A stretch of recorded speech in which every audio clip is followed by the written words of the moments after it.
Hello. This episode was somehow both relaxing and tense. The pace is definitely picking up. Helly is in, Irving is out. Kier has a twin, apparently.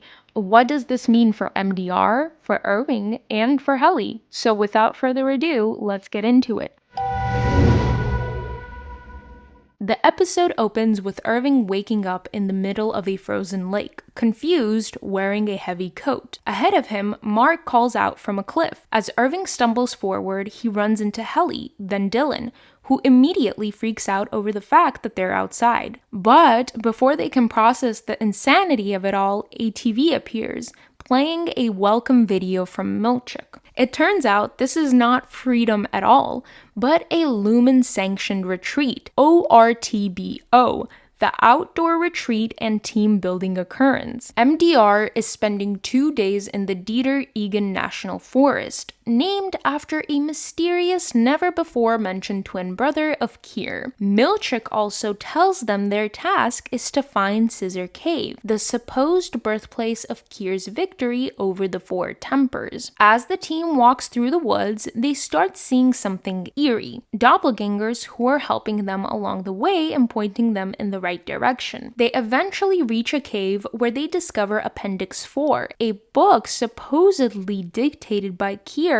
hours before he died. Helly opens it to the first page, revealing the bombshell. Kier had a twin brother, Dieter. The passage describes how Dieter tried to convince Kier to run away and live in the woods until the two made their way to Woe's Hollow. As the team continues onward, Irving reads aloud, Dieter became an instrument of nature. The story takes a dark turn, hinting at some sort of gruesome transformation. But before they can really think about it, they encounter another doppelganger, this time Dylan, leading them deeper into the woods. While walking through the woods, Irving starts growing suspicious of Helly, confronting Mark about whether she's telling the truth about the overtime contingency. Meanwhile, they stumble upon a carcass by the river, something that vaguely resembles a seal. Irving is hungry enough to suggest eating it, but they get interrupted by another unsettling sight. Their doppelgangers standing above them at the waterfall. Then, of course, Mr. Milchik arrives. He explains that they're standing on sacred ground. In front of them is the largest waterfall. And that the duplicates exist as a reminder. Kier's twin was always with him. Milchik leads them to a camp where things turn weird. Milchik pulls out Appendix 4 and starts reading a passage about Kier and Dieter eating a hare in the woods. Kier describes Dieter falling apart, his eye bursting from its socket,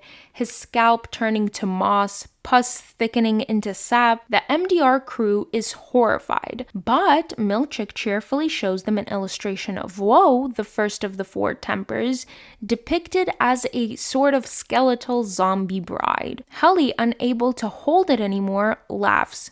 She mocks the story, which makes Mark laugh too. Milchik gets upset on behalf of Lumon and Kier, I think, and throws away the marshmallows and leaves. Irving, however, isn't amused as the rest of the MDR. His frustration boils over when he tells Mark to stop making goo-goo eyes at Helly and questions what really happened during her overtime activation. The argument escalates when Irving brings up Gemma, accusing Mark of being distracted while his wife rots away somewhere. Mark and Dylan shut him down, and then Helly brings up Bert. Irving storms off into the woods alone. Later that night, Mark and Helly share a romantic moment in her tent. Helly admits afterwards she doesn't like who she is on the outside. She's ashamed.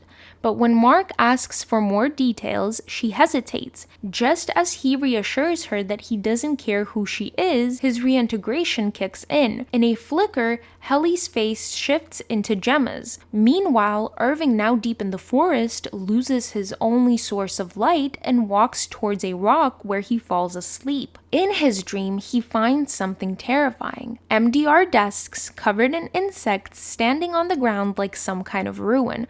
He sits at one of them, sees Bert smiling at him from a cubicle, and then he sees Woe typing at a computer. As the numbers on the screen turn into letters, he wakes up. The next morning, Mark wakes to find Helly is missing. Irving returns to the waterfall and stumbles upon Helly standing alone by Woe's hollow. But Irving has made up his mind. This is not Helly. He drags her toward the river, yelling for Milchick to turn her back. He knows who she really is. Helena Eagan. Helly fights back, insisting she is herself, but Irving doesn't buy it. As the team watches in shock, he dunks Helly into the freezing river. Desperate, Helena finally breaks her cover and yells, "God damn it, Seth, do it." Milchick immediately radios an unseen figure and says, "Remove the Glasgow block now." And just like that, Helly R is triggered back in. Irving pulls the real Helly from the water, horrified. But it's too late for him. Milchick declares that Irving has threatened collegial murder in the pond of Woe's Hollow and permanently dismisses him. "It will be as if you, Irving B., never even existed," says Milchick. And then as Irving is about to walk into the forest, he turns back and tells Dylan to hang in there. And then he walks into the forest and the episode ends. Now.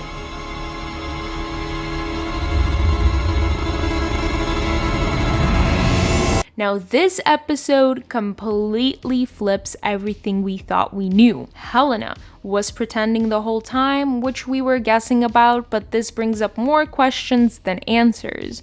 Irving is gone, and how gone is he? Like Irving outie and Irving innie, or just Irving innie? What happens next? We'll have to wait and see. But for now, let's get into the theories. Let's address the elephant in the room. What does this mean for Irving? Milchick's final words terrified me, truly.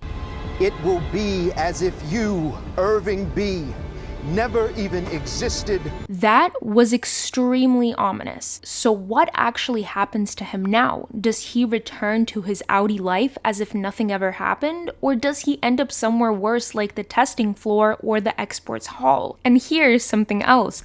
I did notice the black goo immediately when I saw those desks. Remember in season 1 when Irving would doze off at his desk and saw black paint dripping everywhere? Back then, people theorized it was some kind of subconscious connection between his innie and his outie. But in this episode, he literally falls asleep as an innie and suddenly has this full-on dream vision that basically confirms Helena's deception. That's a massive clue that sleep could be some kind of overlap between his two selves. Now, another interesting thing is, from season 2, episode 2, is the payphone call that he made. When outie Irving called someone and said, what if that was about Helena? Irving was suspicious from the start, but maybe he actually knew before any of us did, and I will get to that in a moment.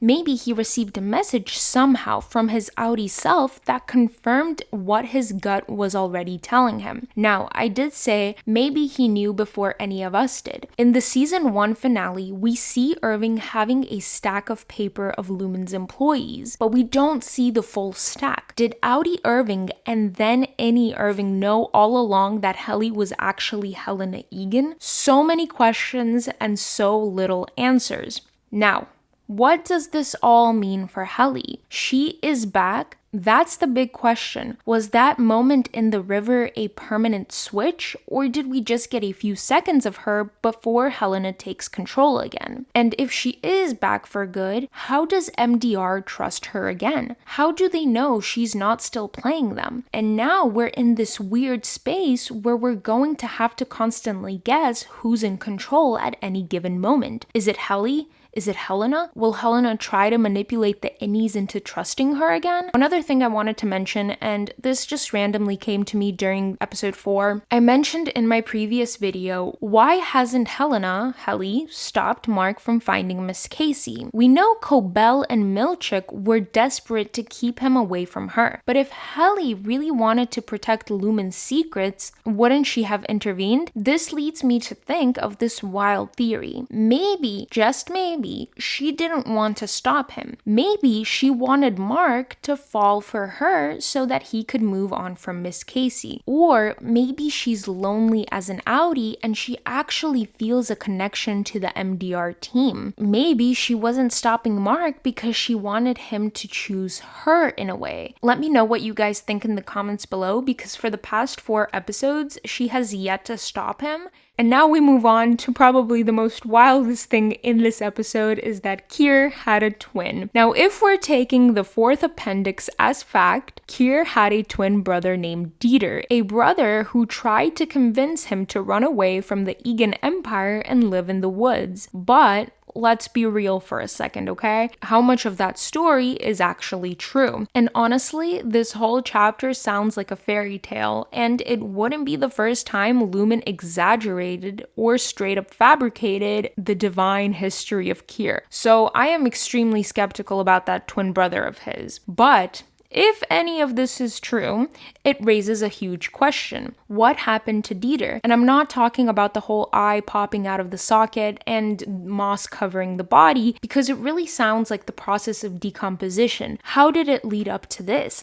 Did he really die in the forest? Was he executed by the Eagans for trying to rebel? Did Kier kill him? Did he start some counter movement against Lumon that still exists today? If he is real, might Helena follow his path? And the only reason I bring up Helena is because I really want her to be an ally. For my final theory today, this will be a wild one, but for me personally, this entire episode felt off. Like something wasn't quite real. And I keep coming back to those holograms in the forest, and I keep thinking, can this all be a simulation? My theory isn't very soundproof. It's not the strongest theory out there, but these are some things that I noticed. In the beginning of the episode, we see the innies wake up. Now, normally, when an innie is activated, they just pop into consciousness. But here, it felt like their outies have been asleep too. Second, the doppelgangers, the lookalikes. They literally looked like holograms. They did not look real by any means. Now, for my final point, Dan Erickson, the creator and executive producer of Severance, did confirm that the office is real, it exists physically, and everything we see there is actually happening, except the black goo, which is Irving's dream. The office could be real, the location could actually physically exist, but what goes beyond the severed floor? What if this whole outdoor retreat is just another level on the severed floor or severed area? How do we actually know that they're outside? How do we know this isn't just some other floor disguised as the real world? Now, I'm not saying everything is fake, but there's something off about this whole setup. And if we're already dealing with memory manipulation, mind control, and severance technology, is a simulated world really that far-fetched? This episode gave us massive revelations, Helena's deception, Kier's mysterious twin, and Irving's fate, but it also left us with even bigger questions. Can Helly ever regain the team's trust? And most importantly, are we even in the real world anymore? And that is it for this week, guys. I also want to take a moment to mention something. I don't usually do this, but stay tuned for my next video on Monday, where we'll be diving into the UUR, Rickon's masterpiece, to see if it actually holds any hidden clues about Severance, or if it's just 39 pages of pure self-indulgence. I hope you guys enjoyed this video. Always remember, these are just theories and I could be completely wrong. Let me know, of course, in the comments what you think. Let me know if you agree. Let me know if you disagree. I want to hear it all. Thank you to everyone who took the time of day to watch this video. Praise Kier. Until next time.